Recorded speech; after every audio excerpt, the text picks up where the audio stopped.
L'info écho avec Capital. Le coup de gueule a été poussé par les participants de la fête de l'humanité hier lors d'un débat entre le haut-commissaire à la réforme des retraites Jean-Paul Delevoye et le patron de la CGT Philippe Martinez. Plusieurs personnes ont largement hué et invectivé le représentant du gouvernement venu défendre la réforme. Attaque du côté de la foule mais également de Philippe Martinez. Le patron de la CGT a dénoncé un projet qui s'adresse aux premiers de cordée qui gagnent très bien leur vie.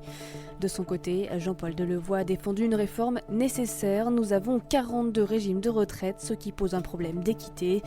Tous les détails sur capital.fr. Le chiffre du jour, 42, c'est le nombre en millions de points Sky Bonus qu'a dérobé un agent de voyage américain. L'homme de 43 ans a été mis en examen pour 12 chefs d'inculpation pour fraude par la justice américaine.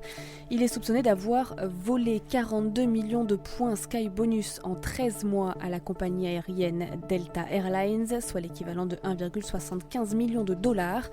Ces points sont obtenus grâce à un programme destiné aux entreprises qui leur permet d'acquérir des bonus de fidélité pouvant être échangés contre des vols gratuits. Ces programmes font souvent l'objet de détournements, mais les fraudes n'avaient jamais atteint une telle ampleur. Retrouvez tous les détails sur capital.fr. Si tu ne veux plus que ton village brûle, démissionne. Le message reçu par Christine Basquin, maire de Sens-du-Nord, est plutôt clair. L'élu de cette petite commune des Hauts-de-France a reçu cette semaine 2 lettres de menaces lui intimant de quitter ses fonctions avant qu'il ne soit trop tard. Une affaire prise très au sérieux par les gendarmes qui ont ouvert une enquête. Il faut dire que le village a été touché par une série d'incendies. La semaine dernière, 3 habitations ont été détruites à cause d'un feu de poubelle qui s'est propagé. Il y a 2 semaines, c'est un chalet qui a été ravagé par les flammes sur le terrain de pétanque.